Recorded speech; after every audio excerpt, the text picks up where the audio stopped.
자, 여러분 이제 측정의 타당도, 신뢰도. 여기서 특히 타당도에서 시험 문제 하나, 신뢰도에서 하나. 출제를 하는 건 정해져 있어요, 범위가. 그 개념만 정확히 기억하시면 된다. 자, 척도가 가져야 돼. 척도 또는 척도를 갖고 행하는 행위인 측정이 가져야 될 속성이다.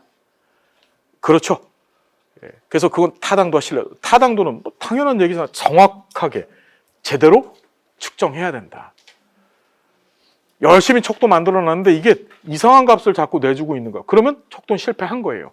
그때 자 보시면 타당도, 이 척도가 타당도가 있느냐 없느냐를 확인하는 방법, 그걸 타당도 평가 방법이라 그래요. 뭐라고요, 여러분? 타당도 평가 방법. 자, 평가 방법이 시험 문제에 반드시 출제된다. 특히 예시문을 주고 출제가 된다. 다시 어떻게? 예시문을 주고 출제가 되어진다. 자, 평가 방법 지금 정리해 봅시다. 간단한 얘기들이야. 별거 아닙니다. 자, 내용 타당도, 기준 타당도, 구성 타당도인데, 다시 무슨 타당도, 무슨 타당도? 다시 얘기하자면 이 척도가, 여기 척도가 있는데 이 척도가 타당도를 갖고 있느냐? 얼만큼 갖고 있느냐? 그 타당도를 측정하는 방법들입니다. 자, 이 내용 타당도는 뭐냐 하면 이걸 주관적 타당도, 다시 뭐라고요? 보통 척도를 만든 사람이나 또는 전문가가 타당해, 이러면 타당한 거예요. 쥐들이 타당하다고 하면 타당한 거예요, 그냥. 우리 보통의 경우 시험 있죠, 시험.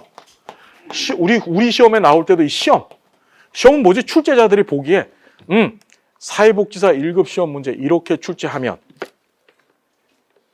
마이크를 안 들고 했구나.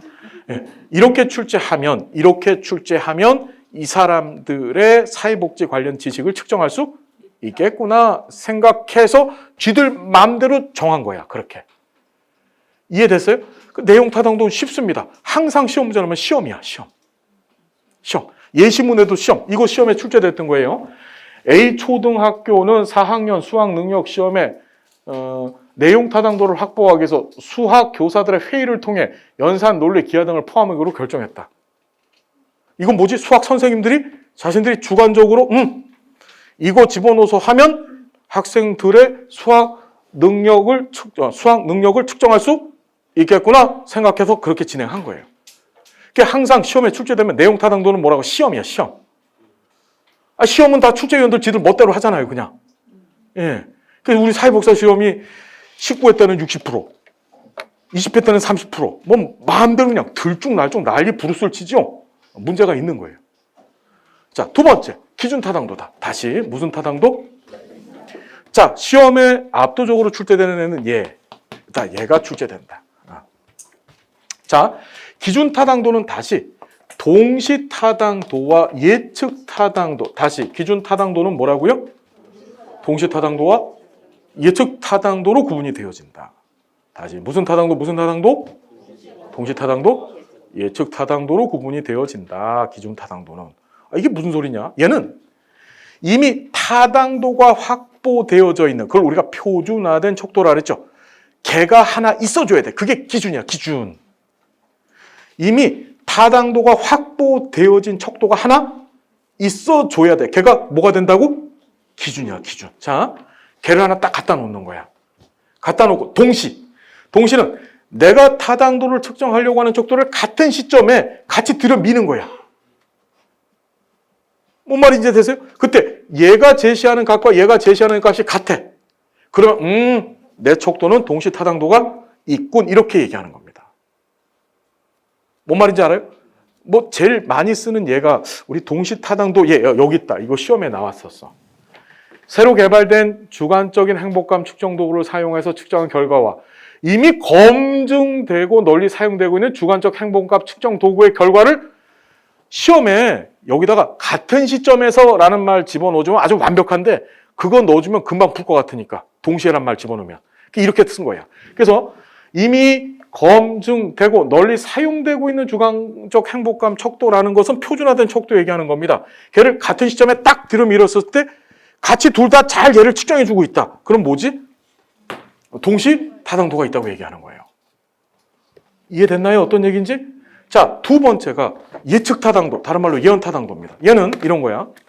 내가 타당도를 측정하려고 하는 척도가 여기 있고, 얘가 앞으로 벌어질 미래를 예언하는 거야.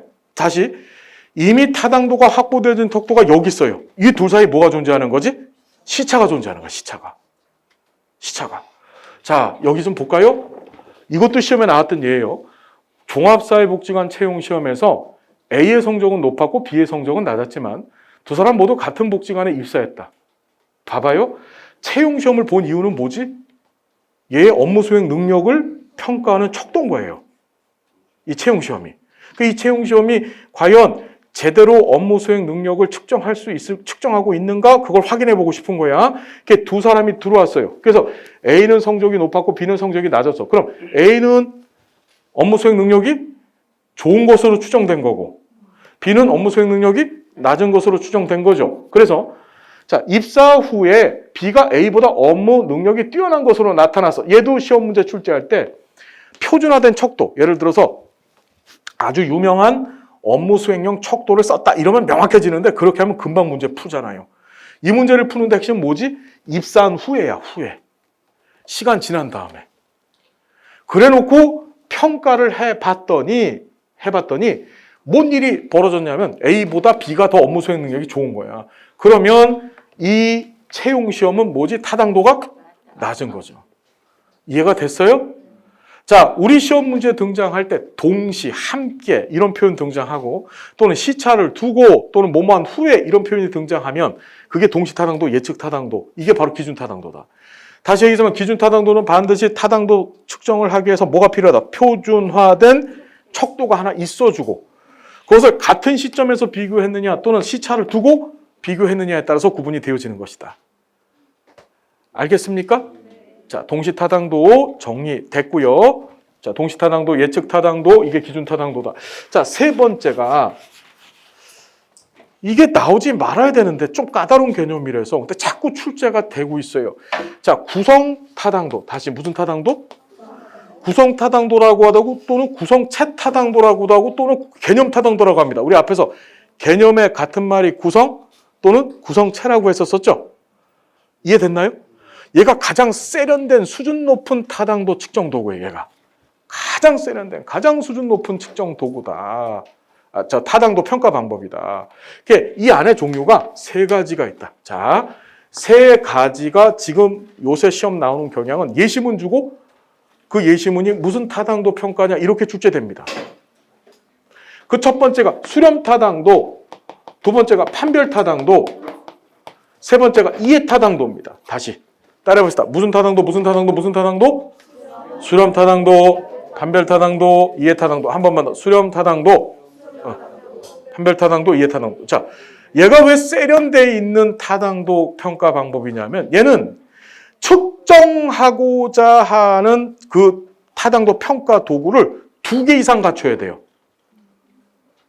뭔 말인지 대신 기준이 있는 거 이미 표준화된 척도 이런 기준이 있는 것이 아니라 그냥 측정하려고 하는 거 2개가 필요한 거야. 뭔 말인지 알겠습니까? 자, 그래서 어떡하냐? 어떤 특정 개념이 있어. 개념이 있었을 때, 자, 우리 수렴이라는 말 들어봤죠? 수렴을 한 군데로 몰린다는 거야. 이 수렴을 2번 듣습니다.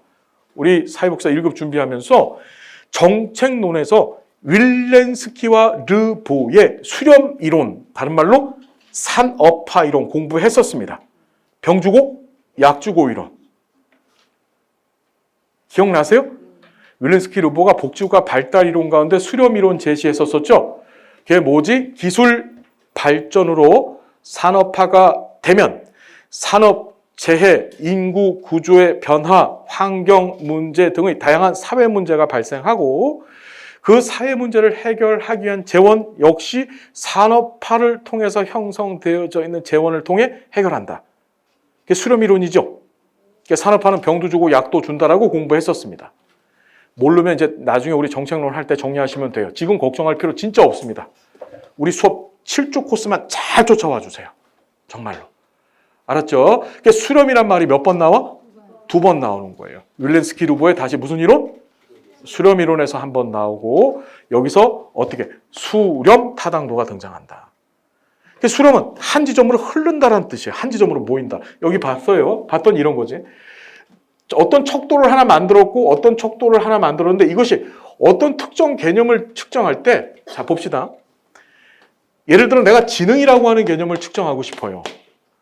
얘가 지능을 측정하기 위한 측정도구 A고 얘가 지능을 측정하기 위해서 만든 측정도구 B야. 둘 다 잘 지능을 측정해주고 있어. 무슨 말인지 알아요? 그러면 얘는 뭐지? 둘 다 뭘 갖췄다? 수렴 타당도를 갖췄다고 얘기하는 거예요. 어려운 얘기 아니죠? 이해되셨죠? 그러니까 어떤 특정 개념을 측정하기 위해서 만든 척도가 있는데 두 개 이상. 두 개 이상의 척도, 보통 두 개 써요. 두 개 척도가 있는데 둘 다 그 특정 개념을 잘 측정해주고 있으면 수렴 타당도가 둘 다 있다라고 보는 거야. 근데 만일에 얘는 지능을 측정하기 위해서 했는데 얘가 지능이 아니라 무슨 사람의 우울감을 측정을 하고 앉아 있는 거야. 그럼 수렴 타당도가 있다고 볼 수 있다 없다? 없다라고 보는 거야. 자, 반면에 판별 타당도는 이 수렴 타당도의 반대예요. 자, 척도 A가 있어요. A가 있고 B가 있는데 A는 우울감을 측정하기 위해서 뭐라고요, 여러분? 우울감을 측정하기 위해서 만든 척도고 B라고 하는 것은 기쁨을 측정하기 위해서 만든 거예요. 기쁨이라고 하는 개념을 측정하기 위해서 만든 거예요. 근데 이걸 들이밀었더니 어떤 일이 벌어졌냐면 이때는 A는 우울감만 측정해줘야 되고 B는 기쁨만 측정해줘야 되잖아요. 근데 둘 다 이 B도 우울감을 측정해주고 앉아 있는 거야. 기쁨이 아니라. 그때는 판별 타당도가 있어요, 없어요? 판별 타당도는 다시 한번 얘기하지만 각기 다른 개념을 측정하기 위해서 만든 척도는 각기 다른 것만을 측정해주고 있어야 되는데 그게 아니고 동일한 개념, 원래 측정하려고 하는 것이 아닌 다른 개념을 측정해주고 있으면 그때는 판별 타당도가 없다라고 보는 거야. 이해가 됐죠? 자, 마지막 세 번째가 이해 타당도입니다. 이 개념이라고 하는 문제는요, 개념은 주로 학자들이 자신들이 사용하는 이론에서 개념들을 전개합니다. 우리 공부했잖아. 프로이트 하면은 주요 개념들에서 무의식, 의식, 전의식 이런 얘기를 해댔잖아요. 알고 있죠? 어떤 얘기인지. 그렇죠. 자, 그런데 그 개념이 많은 사람들한테 보편화되어져서 어떤 사람이든지 간에 그 개념이 뭔지를 대충은 알아요. 그때 그걸 그대로 척도로 갖다 쓰면 이해 타당도가 있다고요. 예를 들자면 이런 거야. 욕구가 있어, 욕구 있어. 내가 욕구를 측정하기 위해서 우리 욕구하면 생각나는 사람. 그렇지, 매 선생님이잖아. 그죠? 그 매슬로 범주를 구성할 때 1번 생리적 욕구, 2번 안전의 욕구, 3번 이렇게 해서 5가지 범주를 다 구성해 놓으면 이건 웬만한 사람은 다 알고 있잖아요. 그죠? 이걸 이해 타당도라고 얘기하는 거예요. 뭔 소리인지 이해가 됐어요, 여러분? 네. 자, 이해 타당도는 시험 문제 나온 적 없었어. 시험에 나온 건 예하고 예. 수렴 타당도하고 판별 타당도가 예시문으로 출제가 됐었어. 아니다, 참. 판별 타당도만 예시문으로 출제가 됐었다. 여러분 다시 한번 수렴은 같은 개념 측정하려고 했으면 둘이 같은 개념을 잘 측정해주고 있으면 둘 다 수렴 타당도 있어. 이렇게 얘기하는 거고. 판별 타당도는 서로 다른 거 측정하려고 만든 거면 서로 다른 거 측정해줘야 되는데 엉뚱하게 얘가 여기에 들러붙은 거야. 그럼 판별 타당도가 없는 게 되는 거예요. 이해 타당도라고 하는 거 우리 지금 공부했습니다. 다시 매슬로우 욕구위계 생각하시면 돼. 누구든지 이해할 수 있는 것으로 뭐다? 이 척도가 구성이 되어져 있으면 그럼 이해 타당도 있다라고 보는 겁니다. 됐죠? 네, 넘어갑니다. 신뢰도 개념 봅시다. 신뢰도. 척도가 동일한 대상한테 반복해서 측정해도 같은 값을 계속 내주는 걸 뭐라고? 신뢰도라고 하더라. 자, 저 잠깐 보겠습니다. 신뢰도를 측정하는 방법들이 등장하는데 그 신뢰도 측정 방법이 뭐냐? 첫 번째 검사 재검사법. 다시 뭐라고요? 근데 우리 시험에는요. 얘를 그냥 재검사법이라고 더 많이 출제됐었어요. 검사자 띄고. 검사 재검사법, 복수 양식법, 다른 말로 대안법, 다른 말로 평행 양식법이라고 합니다. 그 다음에 내적 일관성법 안에 반분법과 크롬바 알파 계수법이 있고요. 조사자 간 신뢰도법까지 있어요. 한 5회 시험 때까지만 해도 그냥 신뢰도 측정 방법이 아닌 것은 이렇게만 물었었어. 근데 지금은 다 이용할 수 있어도 각 신뢰도 측정 방법에 문제점을 묻습니다. 자, 보시면 검사 재검사법은 동일한 대상한테 동일한 척도를 가지고 시차를 두고 2번 반복해서 측정한 후 점수 간의 상관 정도로 신뢰도를 추정하는 방법. 상관 계수가 높을수록 신뢰도가 높다고 추정한다. 자, 이게 무슨 소리냐면 여기 척도를 하나 만들었습니다. 그래서 제가 선생님 응답해 주세요. 응답했습니다. 갖고 갔어요. 그 다음에 시차를 두는 거야. 시차. 보통 한 2-3시간 정도 두는 경우가 맞아요. 그 다음에 다시 주는 거야. 처음에 여기다 3번이라고 응답했는데 또 3번이라고 응답했어. 그럼 신뢰도 있다 없다? 그때 있다고 추정하는 거야. 그래서 한 사람한테 다시 한번 동일한 사람한테 첫 번째 조건은 동일한 사람한테 시차를 두고 동일한 척도. 무슨 말인지 알겠나요? 동일한 척도를 가지고 이 척도의 신뢰도를 평가하는 방법을 다시 뭐라고 한다고요? 신뢰도? 무슨 신뢰도? 그러니까 검사, 재검사법, 신뢰도 평가 방법이라고 하더라. 이해됐죠? 근데 얘 크나큰 문제점이 있어. 이때 발생하는 현상을 자 우리 한번 꼭 기억해 두셔야 되는데 두 번 검사를 하면서 같은 척도를 사용했다라고 하는 표현이 등장하면 무조건 무슨 효과? 검사 효과라는 게 발생합니다. 무슨 효과요? 검사 효과. 자, 무슨 효과? 다시 한번 검사 효과. 이 검사 효과는 다시 주시험 효과라는 것과 상호 작용 시험 효과라는 걸로 구분이 돼요. 다시 무슨 효과? 무슨 효과? 다시 한번. 검사 효과는 뭐하고 뭐가 묶어서 검사 효과라고 한다고요? 주시험 효과와 상호작용 시험 효과. 그럼 주시험 효과라는 걸 이걸 다른 말로 기억 효과라고도 합니다. 뭐라고요? 기억 효과라고도 해. 자, 미리 얘기하고 뒤에서 다시 한번 공부할 겁니다. 얘는 내적 타당도를 확 떨어뜨려요. 뭘 떨어뜨려? 자, 주시험 효과가 무슨 타당도 떨어뜨린다? 내적 타당도. 그런데 이 상호작용 시험 효과는 외적 타당도를 확 떨어뜨립니다. 다시 정리하자면 검사 효과는 내적 타당도도 확 망가뜨리고 외적 타당도도 확 망가뜨리는 거야. 그 검사 효과는 어떨 때 발생한다고요? 두 번 검사를 할 때 동일한 척도를 쓰면. 이게 무슨 소리냐면 이런 거야. 제가 선생님한테 선생님 응답해 주세요. 척도를 줬어요. 3이라고 응답했거든요. 그걸 기억하고 있는 거야. 머릿속에. 2시간은 기억할 수 있잖아요. 그렇죠? 예. 그 다시 줬어. 줬었을 때 어떻게 하냐면 본인이 이 척도에 대해서 응답을 해주고 있는 것이 아니라 머릿속에 있었던 기억. 아까 전에 내가 거기 3이라 그랬지? 거기다 응답을 해주는 거야. 척도의 문항에 대해서 응답을 해주는 것이 아니라 본인의 기억을 가지고서 응답을 하는 거야. 무슨 말인지 이걸 무슨 효과? 검사 효과라고 하는 거예요. 이해가 됐죠? 자, 이건 크나큰 문제를 일으켜 내적 타당도를 망가뜨려. 이제 왜 그런지는 공부할 거예요, 뒤에서. 내적 타당도를 망가뜨려 있기 때문에 아주 하면 안 되는 짓이야. 그래서 어떻게 하냐? 아씨, 안 되겠다. 이 동일한 척도를 쓰지 말고 유사한 척도를 하나 만들자. 첫 번째 측정했었을 때 측정했던 척도와 두 번째 측정했던 척도를 아주 비슷한 걸 하나 개발해서 하자. 그걸 바로 복수 양식법, 평행양. 우리 평행이란 말이 이게 평행이잖아요. 평행 만난 게 아니야. 모양은 같지만 서로 똑같지는? 그걸 별도로 개발해서 신뢰도를 측정하는 방법을 바로 뭐라고 하더라? 그럼 자, 시험 문제 이렇게 나와요.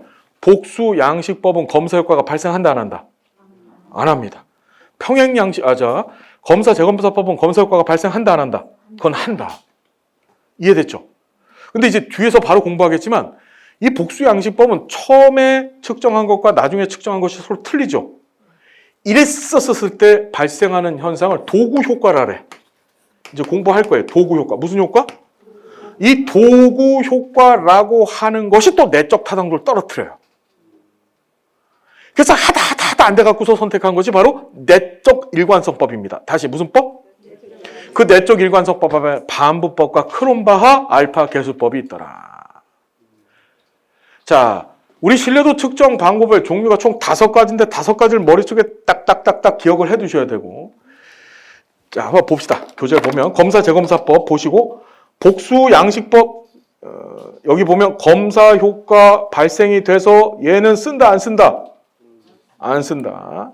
자, 얘는 평가하고자 하는 척도와 동등한 것으로 추정된 매우 유사한 척도를 개발해서 동일한 대상한테 거의 시차 두지 않고 측정하는 방법이다. 그게 바로 복수 양식법이다. 자, 내적 일관성법 안에는 한 개 척도를 1회 사용해서 신뢰도를 평가한다. 뭐라고요? 얘는 척도를 반 쪼갠다. 그래서 반분법이야. 어떻게 쪼개냐? 쪼개는 양식이 여러 가지인데 우리 대표적인 게 이런 식으로 쪼개요. 요 잠깐 보시면 척도가 하나 있어. 척도가 있으면 1번 매우 좋다, 2번 좋다, 3번 보통이다, 4번 나쁘다, 5번 매우 나쁘다 이렇잖아요. 그럼 이걸 이렇게 쪼개. 매우 좋다와 매우 나쁘다를 쪼개고 나쁘다와 좋다를 쪼개는 거야. 그래서 별도의 선문지를 만드는 거야. 그러니까 갖다 줬었을 때 같은 문제를 문항을 갖다 줬었을 때 얘가 매우 좋다에다가 응답을 했고 그 다음에 두 번째 문항에서도 그러니까 매우 좋다에다 응답을 한 놈이 매우 나쁘다에다가 응답을 하면은 뻥 쳤다는 게 보이는 거죠. 매우 좋다라고 했으면 그래도 좋다에다 응답해줘야 될 거 아니야. 이해됐나요? 이걸 무슨 법? 반분법이라고 하더라. 반분하는 방식은 이렇게 쪼갤 수도 있고 하여튼 여러 가지 방식을 쪼갤 수 있어요. 그래서 우리 시험 문제 어떻게 나왔냐면 반분하는 방식에 따라서 그 상관계수가 틀려지는 특성을 갖고 있다. 그러니까 반분을 잘해야 돼. 자, 여기 보시면 척도가 동일한 개념을 측정한다는 무슨 성? 동질성이 갖춰진 척도의 문항을 어떻게 반으로 쪼개서 별도의 척도를 두 개 만들어 갖고 이걸 누구한테? 동일한 대상한테 같은 시점에 적용하는 거야. 얘는 동시에. 뭔 소리인지 알겠죠? 다시 한번 검사 재검사법은 시차가 존재해요. 근데 얘는 시차가 없어. 두 장을 같이 주는 거야. 같이 줘서 매우 좋다에다 응답한 놈은 응답했으면 그 다음 똑같은 문항에 대해서는 좋다에다가 응답을 해줘야지 맞는 거지. 매우 좋다에다가 응답했던 애가 매우 나쁘다에다 응답을 하는 날에는 너 지금 뻥치고 있구나. 이게 보여지겠죠? 이해됐나요? 반분법이다. 자, 그 다음에 크롬바 알파 계수법은 반분 방법에 따라서 이 반분법의 가장 큰 문제점이 신뢰도가 다 달라져요. 이해됐죠? 그런 문제 때문에 이걸 컴퓨터로 계산합니다. SPS나 SAS 같은 프로그램 갖고 계산하는 건데 자 그냥 읽어보시고 시험 문제는 요거만 기억하면 돼. 어디에서 값을 갖는다고? 0에서 1값을 갖고 1에 가까울수록 신뢰도가 높아진다. 다시 뭐라고? 0에서 1 사이의 값을 갖고 신뢰도가 높아. 이런 걸 하나 어디서 또 배웠었어. 0에서 1 사이의 값을 갖고 뭐 하면 높아진다. 이런 걸 하나 배웠었다. 어디서 배웠냐면 자, 0에서 1 사이에 갖는 게 시험 문제 나오면요. 자, 우리 뭘 배우셨냐면 정책론에 가시면 소득 불평등 척도, 다시 뭐라고요? 소득의 불평등을 측정하기 위한 도구 중에서 뭐가 있냐면 진위계수라는 게 있다. 뭔 계수? 진위계수가 있다. 뭔 계수? 진위계수. 진위계수는 0에서 1 사이의 값을 갖고 다시 뭐라고요? 이게 시험에 맨날 나오잖아. 0에서 1 사이의 값을 갖고 1쪽으로 가면 갈수록 어떻다? 불평등, 평등. 불평등한 거야. 오케이?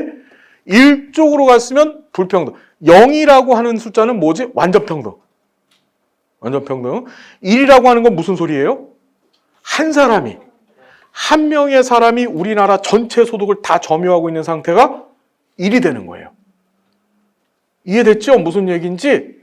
자, 그래서 0에서 1 사이에라고 하는 표현이 등장하면 두 군데다 크롬바 알파 계수법하고 진위 계수. 자, 이렇게 정리 부탁드리겠습니다. 자, 그래서 시험 문제를 잠깐 빨리 보시면 측정할 때마다 항상 30분 빠르게 측정되는 시계는 신뢰도가 높은 것이다. 항상 신뢰도 높죠. 근데 타당돈. 그렇지. 얘는 타당돈 낮고 신뢰돈 낮다가 맞는 거죠. 타당돈 낮고 신뢰돈 높다. 지금 저도 지금 드디어 헤매기 시작합니다. 자, 그다음에 신뢰도를 측정하는 방법으로는 재검사법, 대안법, 반분법, 내적 일관성법이 있다. 얼마나 쉬워 이런 거. 이런 것만 나와주면 그래서 너무 쉽잖아. 그다음에 동일 대상에게 시기만 달리하여 동일 측정 도구를 조사한 결과를 비교하는 신뢰도 측정 방법은 검사 재검사법이다. 동일 대상한테 했어요. 자, 우리 신뢰도는 다 동일 대상한테 하죠. 다 동일 대상한테 하는 거야. 그런데 시기를 달리했대요. 그 다음에 동일한 척도를 썼대요. 그럼 뭐가 되는 거야? 이해됐죠? 시험에는 검사 재검사법이라고도 이렇게 나오고 또 재검사법이라고도만 나와요. 재검사법을 사용하여 신뢰도를 평가할 경우 측정 대상이 동일해야 된다. 맞죠? 어떤 신뢰도 측정 방법이든지 간에 다 동일해야 된다. 자, 크롬바 알파란 비슷한 두 개의 척도를 동일한 대상을 측정한 점수들 간의 상관관계를 계산한 것이다. 맞아요. 내적 일관성법. 자, 그 다음에 6번. 이거 반부법이구나. 죄송합니다. 알파란 비슷한 두 개의 척도로, 그렇죠. 두 개 척도. 예. 동일한 내용을 측정한 점수를 간의 상관관계 계산은 크롬바 알파란이고 반부법이고요. 신뢰도가 높은 측정을 위해서는 문항과 내적 일관성이 높아져야 돼. 이 내적 일관성을 갖고서 측정하는 방법이 반부법과 크롬바 알파 계수예요. 측정 도구의 타당도를 검사하기 위해서 반부법을 활용한다. 타당도가 아니라 신뢰도. 그죠? 네, 이렇게 나온다. 자, 그래서 헷갈리죠. 그럼요. 헷갈리게 해서 이걸 만만하게 보시면 안 된다니까, 우리 시험이. 그죠? 그래서 이 신뢰도 재고 방안은 꼭 한번 읽어보시고요. 타당도 신뢰도의 관계. 타당도 신뢰도의 관계가 이렇게 출제가 됩니다. 무슨 관계라고? 비대칭적 관계. 자, 우리 배웠어요. 앞에서. 비대칭적 관계가 세 군데 튀어나왔었죠. 신뢰도 타당도 간의 관계, 내적 타당도와 외적 타당도에 있어서 뭐가? 비대칭적 관계라고 하는 거. 기억들 나시죠? 또 독립변수와 종속변수 관계. 그죠? 예. 우리 선생님들은요, 검사, 재검사법 하면 정말, 검사 효과가 전혀 안 나타날 것 같아요. 자, 아주 훌륭해요. 그래서, 자, 정리됐고, 농담입니다. 자, 지금 다들 지쳐있죠, 여러분? 힘드세요? 재밌지 않아요? 그럼요. 이만큼만 공부하면 22점 맞을 수 있는데 뭘 이만큼인데 이 정도도 안 하고서 자격증 따고 1급이라고 그러고 다닐 거요. 그러면 아니지. 이거 한 다음에 어떻게 해야 돼? 이거 딱 한 다음에 진짜 멋진 슈퍼바이저. 가르쳐 줄 수 있는 사람. 여러분들 현장에서 실습 받아봤잖아요. 그죠? 실습 받을 때 뭐 하지? 청소. 그건 실습이 아니요. 그죠? 우리는 뭐 가르쳐 줘야지. 다 가르쳐 놓고, 그리고 여러분들의 값을 올리셔. 올릴 수 있어. 뭔 말인지 알겠죠? 이렇게 잘 공부하시고 잘 갖춰갖고 여러분들의 역량을 높이시면 값이 높아지는 겁니다. 얼마든지 하실 수 있다. 알겠습니까? 자, 이게 신뢰도하고 타당도의 관계. 타당하면 신뢰할 수 있다라고 공부했었습니다. 그래서 타당하면 신뢰할 수 있다. 이걸 어떻게 입증하냐면, 자, 우리 타당도와 신뢰도의 관계를 묻는 문제가 꼭 출제가 되어져요. 그러면 빨리 그림 그리라 그랬습니다. 자, 우리 관역판 그림을 그리는데, 관역판 그림 그리잖아요. 그죠? 그럼 관역판에 타당하다는 얘기는 제대로 관역판에다 화살을 쐈다는 소리야. 5방을 쏘면 5방이 전부 어디 맞춰줘야지 제대로 쏜 거예요. 그렇죠. 양궁 선수들이 여기다 쏘면 예선 탈락이요. 여기다 꽂혀야지만 타당한 거예요. 신뢰도가 있다는 소리는 뭐죠? 반복해서 측정해도 같은 지점에 계속 꽂아주는 거죠. 그래서 자, 한 곳에 화살이 다 모여지면 우린 그걸 신뢰도가 있다라고 얘기하는 거예요. 그러면 자, 보십시다. 타당도와 신뢰도의 관계를 묻는 문제가 출제가 되면 낮다, 높다라고 표현이 되어지는데, 타당도 높으면서 신뢰도가 높은 경우도 있겠죠. 그 다음에 타당도가 낮으면서 신뢰도가 낮은 경우도 있을 거예요. 그 다음에 타당도가 낮으면서 신뢰도가 높은 경우도 있겠죠. 자, 마지막으로 타당도가 높으면서 신뢰도가 낮은 경우도 있을 거예요. 그렇죠. 자, 그럼 그려봅시다. 타당도 높으면서 신뢰도가 높다는 소리는 5방을 쐈어?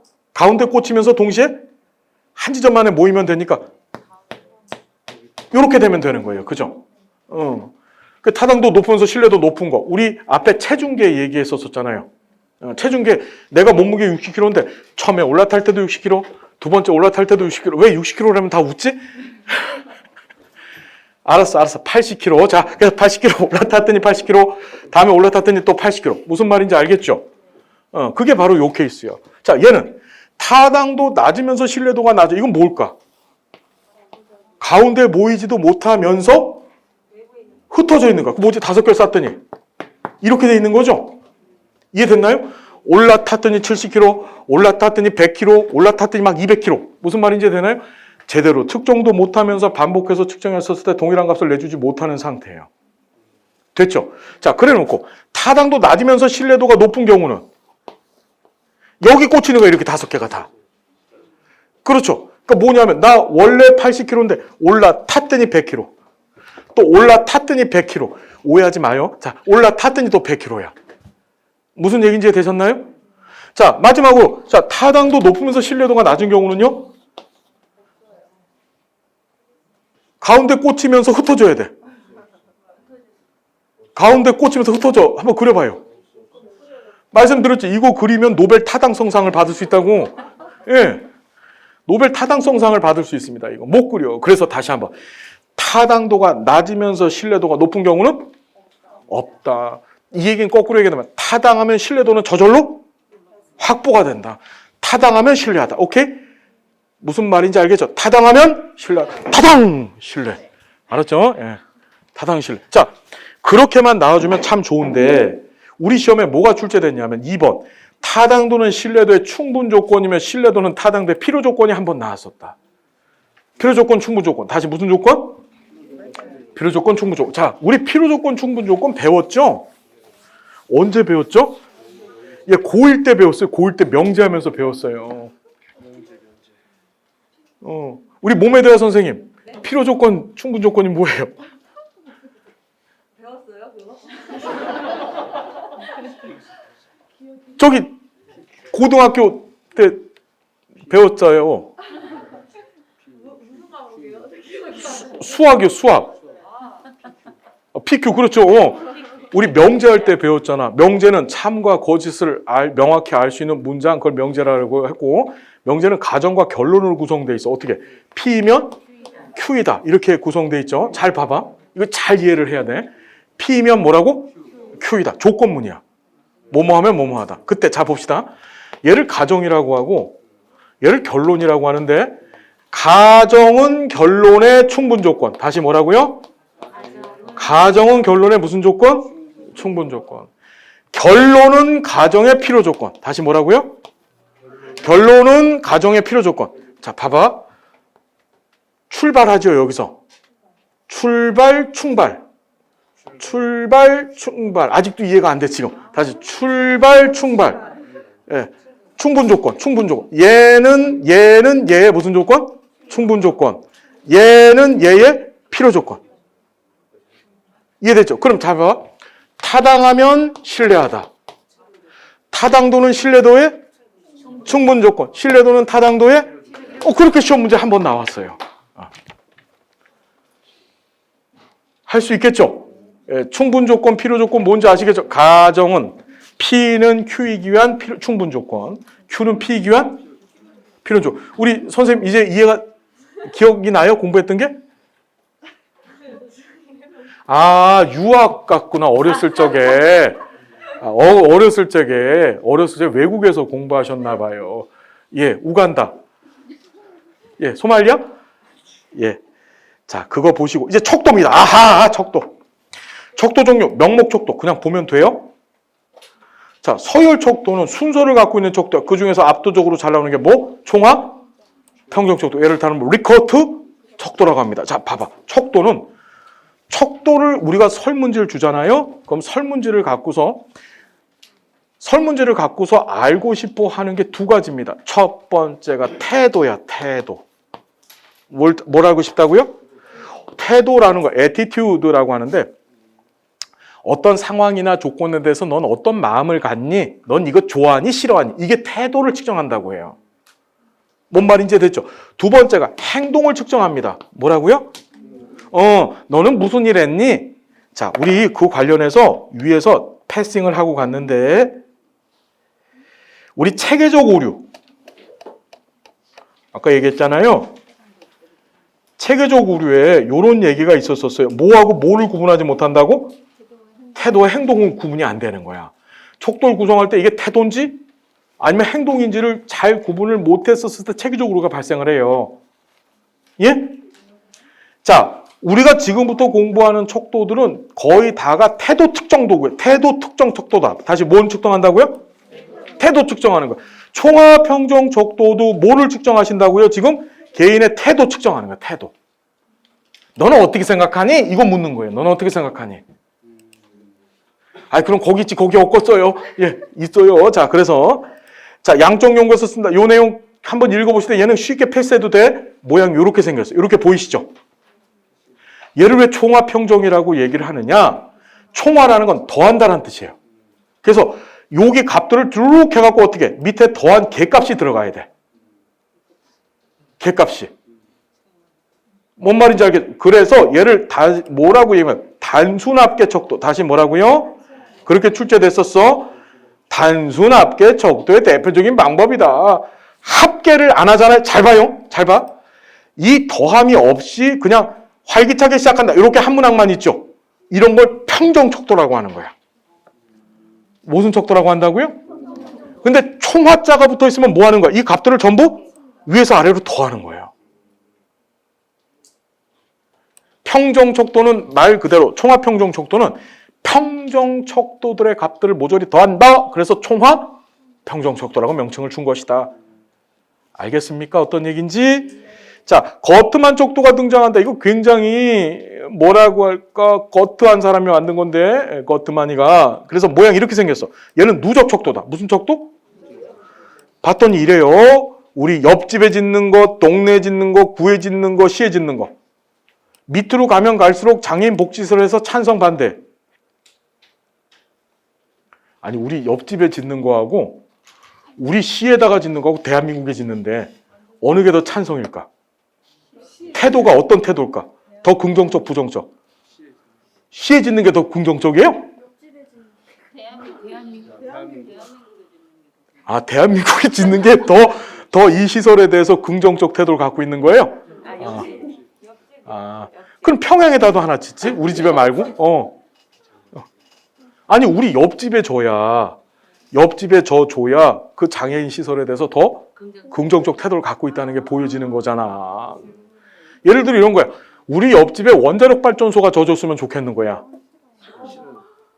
아니 그냥 그래서 원자력 발전소가 져줬으면 좋겠는 거야. 그래 그거하고 우리나라 저기 경주 포항 경주에 지금 원자력 발전소고 부산물 처리 장소가 있잖아요. 그죠? 거기다 폐기장에다가 또는 울진에다 짓는 거하고 어느 게 더 원자력 발전소 짓는 것에 대해서 기능적 긍정적 태도일까요? 옆집이지, 그지? 그 태도를 측정하는 도구에 이게. 단일 차원에 따라 서열적 순서 부여한 것이다. 모양 이렇게 생겼어요. 자, 보가더스의 사회적 거리감 척도. 다시 뭐라고요? 이것도 잘 나오죠. 예, 사람들의 사회적 인식, 원래는 인종간 인식을 보려고 한 건데 요거 있잖아요. 이걸 응용한 거. 이게 시험에 출제됐어요. 이게 무슨 척도에 해당하는가. 거트만 척도 비슷해요. 모양이. 근데 맨 마지막 항목하고 맨 끝에 나오는 점수는 더하지 않습니다. 거트만 척도처럼 더하지 않는다는 데서 차이점이 있는데 그냥 예문만 기억하셔. 이렇게 생긴 것이 있다. 알았죠? 자, 의미분화 척도가 있다. 의미분화 척도 어디서 봤는데 얘 또. 자, 얘가 어디서 등장하냐면 사회복지 실천에서 집단사정도구. 다시 뭐라고요? 집단사정도구로 얘가 쓴다. 집단 내에서 집단 구성원들끼리 서로 어떻게 인식하느냐. 양극단에다가 이질적인 형용사를 달아놓고 가운데 5칸, 7칸 치고 거기다 표시하는 거죠. 자, 이런 것이 있다는 거 정도 보시고 집단사정도구로 활용된다. 우리 집단사정도구 뭐가 있었었어? 소시오그램, 소시오메트리, 어휘분화 척도, 상호작용 척도. 다시 몇 개? 4개. 다시 소시오메트리, 소시오그램, 어휘분화 척도, 상호작용 척도. 알겠죠, 여러분? 4가지 지금 한번 듣고 가는 거예요. 그냥 몰라도 돼. 진짜로 걱정하지 마시고 이런 게 있어만 듣고 나중에 수업을 해당 수업할 때 집중하시면 돼. 자, 등간 비율 척도의 하나. 그게 서스턴 척도다. 요게 요번 시험이 아니라 언제지? 이번 시험 20회 때 나왔죠, 요게. 얘는 리커드 척도의 문제 때문에 등장했다. 우리 리커드 척도 다른 말로 총합평정 척도라 그랬잖아요. 얘 모양이 어떻게 생겼냐면 이런 거야. 매우 좋다, 좋다, 보통이다, 나쁘다, 매우 나쁘다. 뭔 말인지 이게 리커드 척도예요, 이게. 이 값들을 모조리 싹 더하면은 그게 총합 평정 척도, 리커드 척도가 되는 거예요. 알겠죠, 여러분? 자, 그때, 나는 매우 좋다와 좋다 사이에 응답하고 싶어. 뭐냐면, 나는 아니, 매매매 좋다야. 왜 웃어? 매매매 좋다야. 그럼 요 안에다 웃지 마. 그래서 매매매 좋다인데 매매매 좋다에다 응답하고 싶은데 응답이 돼야 안 돼요. 얘는 그게 안 돼. 그러니까 요 사이 값에다가 응답하고 싶은데 그게 안 되는 거예요. 난 좋지도 않고 매우 좋지도 않거든. 그 중간쯤에 있는 거야. 그걸 해결하기 위해서 만든 척도가 바로 이 등간 비율 척도 유일한 하나, 서스턴 척도다. 서스턴. 그래서 서스턴 척도는 여러분 얘는 정말 잘 봐줘야 돼. 우리 시험에 서스턴 척도라고 출제되지 않고 유사 등간 척도. 다시 뭐라고요? 이렇게 나왔어. 어떻게 이름들을 자꾸 형광펜 걸고 자꾸 봐야 돼. 내용은 하는데 제목이 이게 뭐였지? 이래갖고 틀리면 얼마나 억울해요. 그죠? 용어들 보시되 가장 우호적인 태도 비유적 양극단의 등간격 구분에다 뭐라고? 등간격이 부여되고 이걸 구성하기 위해서는 사전문항 평가자. 다시 뭐라고요?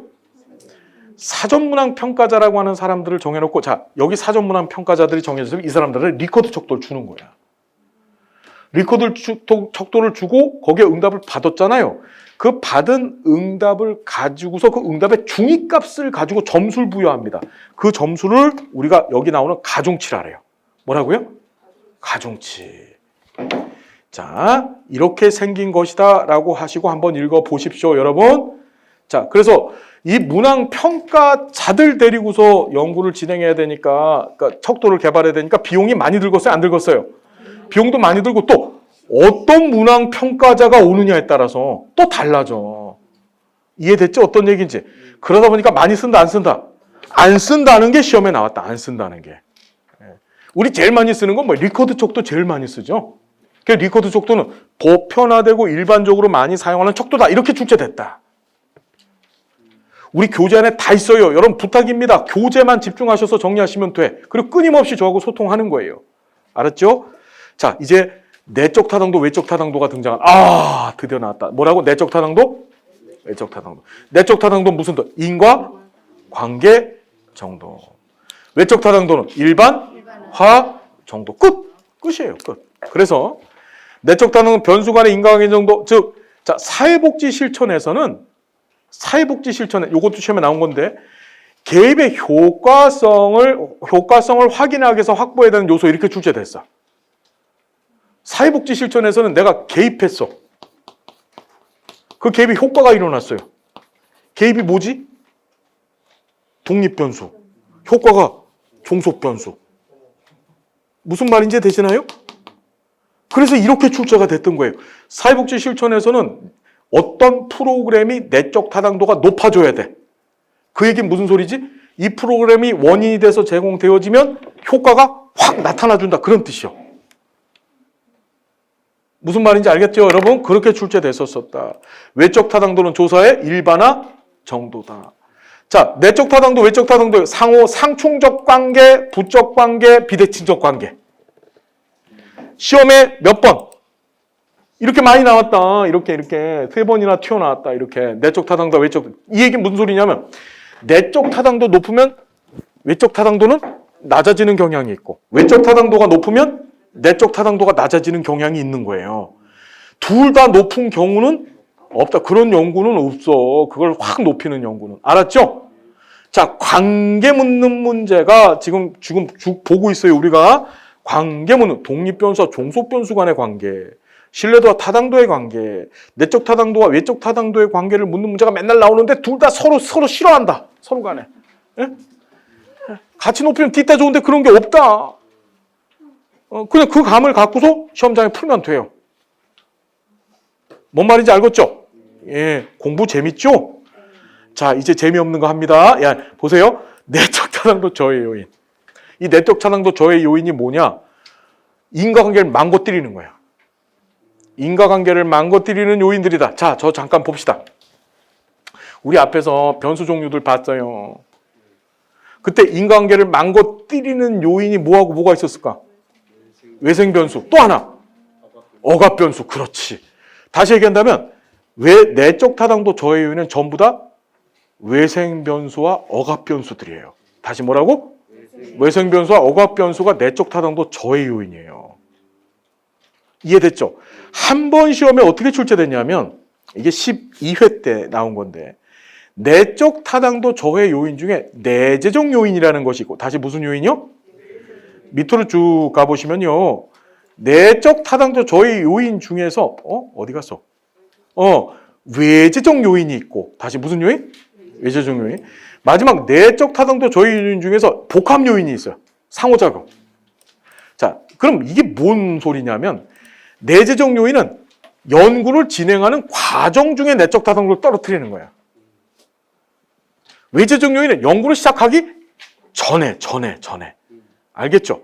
그리고 두 가지가 짬뽕이 되는 경우도 있더라. 자, 이 구분을 먼저 하고 가야 되는데 어떻게 정리를 해주시면 되냐면 이 외재적 요인은 하나밖에 없어요. 하나밖에. 그게 바로 뭐다? 선택의 편향. 그냥 선택의 편향만 기억하면 너무 좋잖아요. 그죠? 미안하지만 이게 다 나와. 같은 말로. 선택이라는 말과 선정이란 말이 같아. 또 선발이란 말이 맞아요. 그래서 선택, 선발, 선정자가 들어가면 외재적 요인 이러고 그냥 가면 돼요. 무슨 얘기인지 여러분 정리가 됐어요? 자, 보시면 여기서부터 하나씩 살펴봐야 돼요. 얘도 시험에 반드시 출제가 돼요. 반드시. 자, 우연한 사건. 다시 뭐라고요? 자, 우리 시험에는 우연한 사건이라는 용어로 많이 출제가 됐어요. 그런데 얘를 역사적 요인 또는 역사 또는 외부 사건이라고도 나왔어. 같은 말이야, 다. 이게 바로 뭐냐면 아까 전에 얘기했던 할머니 만난 사건이요. 사회복지사가 치료 레크레이션 프로그램을 제공하면 할머니 우울증은 좋아질 거요. 이렇게 해서 인과관계 모형을 만들었는데 전혀 예상하지 못했던. 여러분 이걸 영어로 히스토리라고 얘기하는데 역사는 사람들이 예상해서 만들어지는 걸까요? 하늘이 만드는 거예요. 하늘이. 그러니까 조사 설계 당시에 전혀 예상하지 못했던 갑작스러운 사건이 뿅 하고 나와서 걔가 무슨 짓? 외생변수나 억압변수 짓을 했었을 때 그걸 우리가 뭐라고 한다고요? 다시 한번. 역사적 요인, 외부 사건, 다른 말로 우연한 사건. 지금 이제 보시면 아시겠지만 얘들이 다 섞여져서 나옵니다. 용어들이. 자, 그게 외생변수 역할 또는 자, 여기 이게 시험에 나왔던 건데 봅시다. 우울증 치료를 받던 남성 노인이 여성 노인을 만났어요. 왜 남녀가 만나면 좋아질까요? 잘은 모르겠는데 우리 저 대화 선생님 어떻게 생각해요? 네. 네. 아니에요, 선생님. 예, 하여튼 그래서 우울증 치료 프로그램 없이도 우울증이 개선된 경우 이때 그 만남이 우연한 사건이 된다. 이해가 되셨어요? 어떤 얘기인지? 그러니까 여기서 연구자가 설계했던 것은 치료 레크레이션 프로그램이 독립변수고 우울증이 종속변수였는데 바깥에서 전혀 예상하지 못했던 이 만남 사건이 있었고 얘가 어떻게 외생변수 역할을 해준 거예요. 그게 좋아진 거야. 무슨 말인지 알겠죠? 그 인과관계를 떨어뜨리고 있죠. 인과관계 모형 내에서 인과관계를. 자, 두 번째 성숙. 이건 단순한 시간의 흐름. 다시 뭐라고요? 시간의 흐름이 외생변수나 억압변수 역할을 하고 있는 거야. 시간의 흐름이. 보십시오. 봤더니 단순한 시간의 경과 이게 외생변수나 억압변수 역할을 하는 건데 그러니까 당연히 시간이 길어지면 연구 기간이 길어지면 뭐가 된다? 얘가 발생을 해. 얘를 한번 볼까요? 지진에 의해서 정신적 충격에 빠진 재난 지역의 대상 위기 개입 프로그램의 효과성을 검증하고자 위기 개입 직전과 개입 후에 한 달이 지났어. 자, 시험 문제 얘가 주어지면 이렇게 기간이 잔뜩 지났잖아요. 그럼 무슨 효과가 발생하는 거야? 그렇죠. 그래서 동일한 척도로 이 디스트레스를 이렇게 했더니만은 자, 비교한 거야. 이게 이러면 어떤 일이 벌어질까? 위기개입 프로그램이 이분들이 갖고 있는 위기 상황에 대해서 어떻게 영향을 주는지 알아보고 싶었던 거예요. 그럼 얘가 독립변수고 이가 종속변수잖아요. 그죠? 근데 여기다가 한 달이라고 하는 시간이 지났어. 좋아졌을까? 안 좋아졌을까? 그냥 좋아진 거예요. 그냥. 무슨 말인지 되셨죠? 무슨 얘기인지. 무슨 말인지 되셨어요? 그냥 좋아진 거예요. 그냥. 알겠습니까? 자, 뭐가 시험에 나왔는지 시험 예를 하나만 좀 들어봐요. 이렇게 나왔어. 또 물리치료사가 있는데 물리치료사가 자신의 물리치료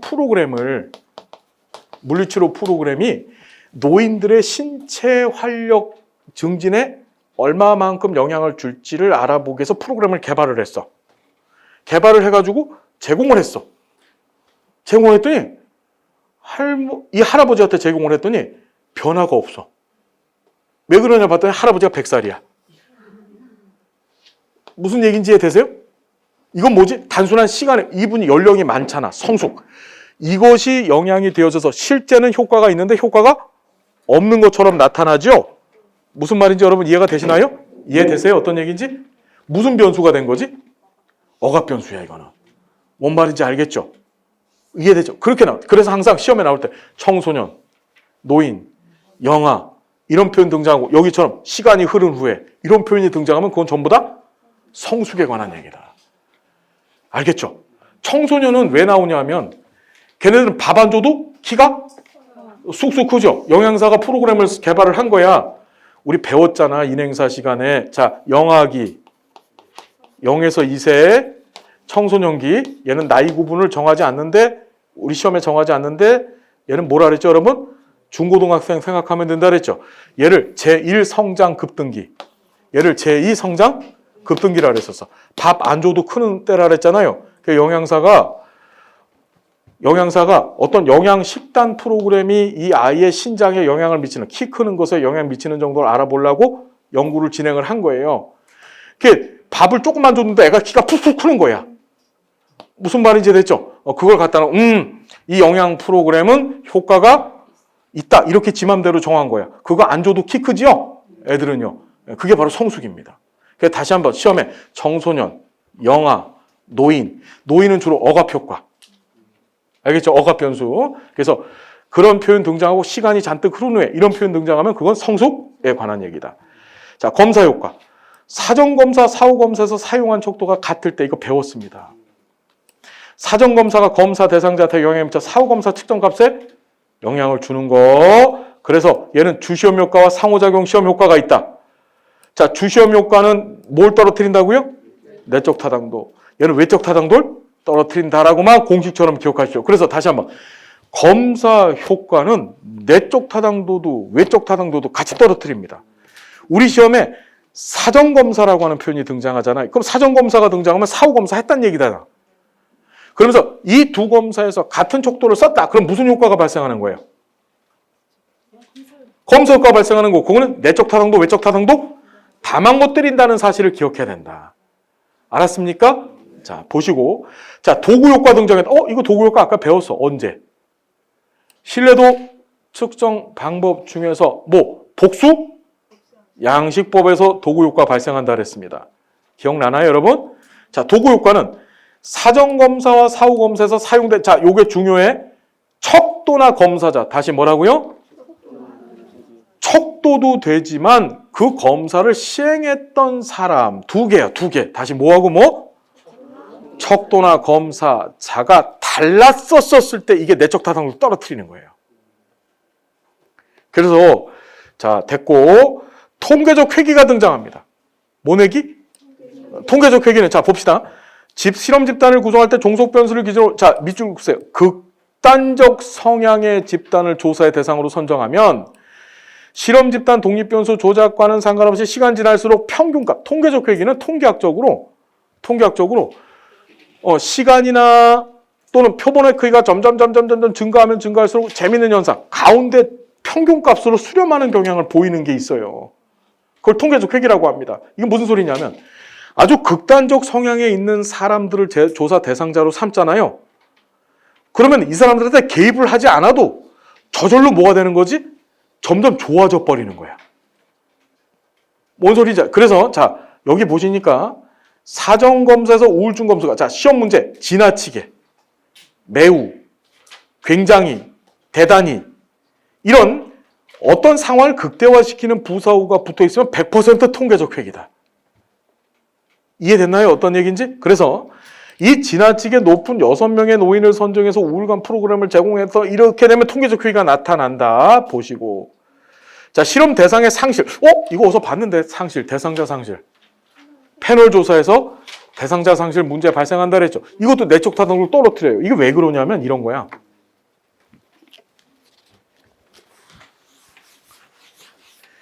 우린 전부 이거 양적 연구이기 때문에 주로 양적 연구에서는 대표값으로서 평균값을 씁니다. 자, 예를 들어서 내가 10명의 할머니를 대상으로 해서 치료 레크레이션 프로그램을 제공을 한 거예요. 10명을 대상으로 해서. 근데 10명이 치매 할머니들이야. 근데 치매 아주 중증이 있어. 중증이 5명이요. 그 다음에 경증이 5명이 있어. 이렇게 구성이 돼 있었어. 근데 재밌는 게 내가 프로그램을 제공을 했거든? 근데 중간에 이 중증 5이 다 나가버렸어. 그래 놓고서 평균을 내버리면 무슨 일이 벌어? 되게 확 좋아진 게 돼버리겠죠. 또 웃긴 게 경증 5은 나가고 중증 5만 남아있어. 그럼 프로그램 제공하면 효과가 없는 것처럼 보여지겠죠. 무슨 말인지 알겠나요? 그래서 이 대상자 상실이라고 하는 것, 다시 한번 뭐라고? 대상자 상실이라고 하는 것도 내적 타당도, 일종의 억압 변수나 효과가 없는 것처럼 보이게도 만들고 효과가 있는 것처럼 보이게 만드는 거예요. 알겠습니까? 자, 그다음 개입의 확산, 모방도 예시문으로 출제됐다. 모방은 실험 집단과 통제 집단의 부재야. 이게 어떻게 출제됐냐면 경로당 문제가 출제됐어요. 어떻게? 자, 보면 이런 거지. 경로당이 있는데 A 경로당이 있고 B 경로당이 있어요. 우리가 이런 인과관계를 인과관계를 확인하기 위해서는 집단을 실험 집단과 통제 집단으로 구분합니다. 무슨 집단? 무슨 집단? 실험 집단은 개입을 하는 집단이고, 그리고 그 개입하는 집단과 비교하기 위해서 개입을 하지 않는 집단을 통제 집단이라고 하는 거예요. 이해됐죠? 실험 집단과 통제 집단으로 딱 구분해 놓은 상태에서 자, 내가 개입의 효과성을 검증하기 위해서는 얘한테 프로그램 제공했잖아요. 얘한테는 제공하고 얘한테는 제공하지 않았어. 그리고 나중에 결과를 보면 얘는 변화가 있고 얘는 변화가 없어야지만 개입의 효과가 있는 거야. 자, 경로당이 있는데 이 경로당에 어르신들이 있어. 이 사람들을 대상으로 우울증 치료 프로그램을 제공을 한 거야. 그러니까 경로당 A, 경로당 B를 갈라놓고 자, 어르신들, 자, 이렇게 하시죠. 실험 집단인 이분들한테만 제공하고 이분들한테는 제공하지 않은 거야. 얘를 실험 집단, 통제 집단으로 정해놓고. 근데 재밌는 게 이분들이 나가서 B한테 알리고 다니는 거야. 아이, 김씨, 내가 요번에 배웠더니만 참 좋네. 막걸리 2잔만 사주면 내가 가르쳐줄게. 무슨 말인지 됐죠? 그걸 바로 개입의 확산. 나중에 결과를 보면 무슨 일이 벌어지면 얘도 좋아져. 얘도 좋아졌고. 그러면 개입의 효과가 있다고 얘기할까, 없다고 얘기할까요? 없는 거지. 둘이 같잖아. 같으면 없는 거야. 얘하고 달라야 되는데. 무슨 말인지 알겠죠? 자, 그걸 개입의 확산 모방이라고 하더라. 인간계 모호성은 읽어보시고요. 자, 요거 봅시다. 요걸 잘 봐야 되는데 요게 요새 잘 나와요. 자, 보세요. 내적 타당도 저해 요인 중 외재적 요인, 실험 조사 전에 발생하는 건데 이걸 선택의 편향이라고 하더라. 자, 이거 봐봐요. 처음에 실험 집단하고 통제 집단을 설정을 해야 되는데 둘의 속성은 같아야 될까요? 틀려야 될까요? 같아야 되는 거야. 무슨 말인지 알죠? 그래 놓고 얘한테 개입을 하고 얘는 개입을 하지 않았었을 때 얘만 변화가 일어나고 얘는 그대로 있어야만 이 개입의 효과가 있다라고 보겠죠. 이해가 됐죠? 자, 그때 잘 보십시오. 이 둘을 같게 하는 방법이 있어요. 이 둘의 속성을 같게 하는 방법을 통계학적으로 무작위 할당이라 하래. 뭐라고 여러분? 단순 무작위를 하면, 이거는 왜 그래요를 물으면 안 돼요. 왜 그러냐면 이거는 통계학적으로 그렇게 결정이 난 이론이야. 이론이라고, 이론. 그러니까 지금 상황에서 이 이론을 깨트릴 만한 다른 이론이 없으면 그냥 믿고 가야 되는 거야. 자, 다시 한번. 단순 무작위를 하면 두 집단의 속성이 같아지는 거야. 단순 무작위를 하면. 이해가 됐죠? 그래서 두 집단의 속성을 같게 만들기 위해서 단순 무작위를 하는데 잘 보십시오. 선정의 편향은 단순 무작위를 안 했거나 단순 무작위가 잘못되면 두 집단의 속성이 달라지죠. 그래 놓고 개입을 시작하는 거야.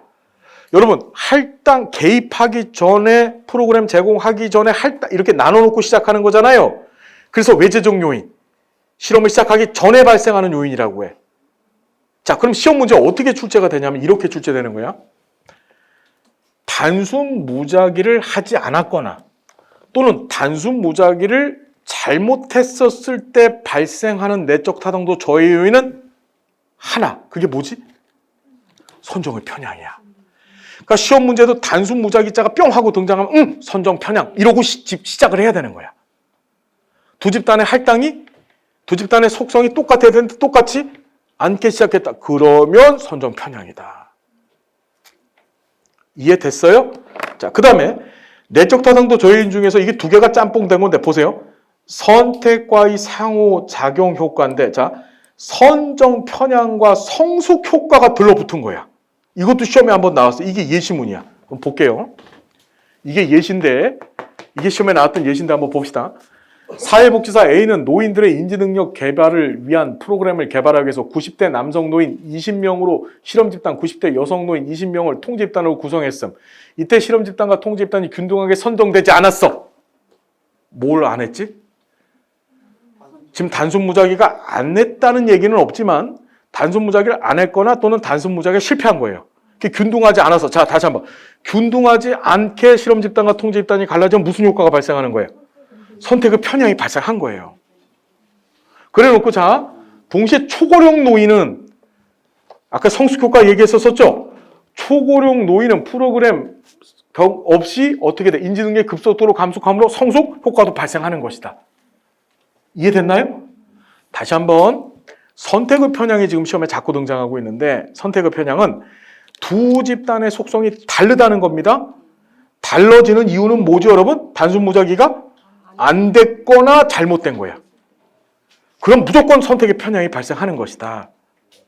노인, 아동, 노인, 영유아, 청소년 얘기 등장하거나 시간이 잔뜩 흘렀다 표현 등장하면 성숙 효과다. 이렇게 정리하고 가는 겁니다. 자, 무작위 할당, 배합, 실험기간 단축, 측정도구 변경 이건 내적 타당도 저희 읽어보시고요. 외적 타당도 저희 표본의 대표성 끄집어낸 표본들이 모집단에서 끄집어낸 표본들이 모집단을 대표하지 못하고 있어. 자, 여기 등장합니다. 상호작용 시험 효과. 다시 뭐라고요? 이거 아까 배웠다. 검사 효과는 두 가지. 주시험 효과와 상호작용 시험 효과를 발생시키더라. 그 주시험 효과는 내적 타당도를 떨어뜨리고 상호작용 시험 효과는 외적 타당도를 떨어뜨린다. 알겠습니까? 그러니까 사전검사 얘기가 나와. 우리 시험에 사전검사를 했다. 동일한 척도를 갖고 사전검사를 했다라고 하는 표현이 등장하는 순간에 우리는 뭐라고 해?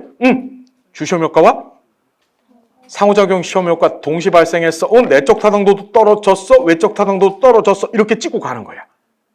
자, 보면 청소년의 사회복지 인식도를 이건 그냥 읽어보시고 나머지 것들은 요건 안 봐도 되는데 3번, 4번 안 봐도 되고 요거는 봐야 돼. 5번은 보셔야 돼. 자, 뭐냐? 조사 반응성이라고 해서 이 안에 플라시보 효과와 호손 효과가 있다. 요거는 좀 정리해 두십시오. 나머지 외적 타당도 저해 요인 통제 방법 읽어보시고 자, 실험 설계 잠깐만 쉬었다가 진행하겠습니다. 여러분 고맙습니다.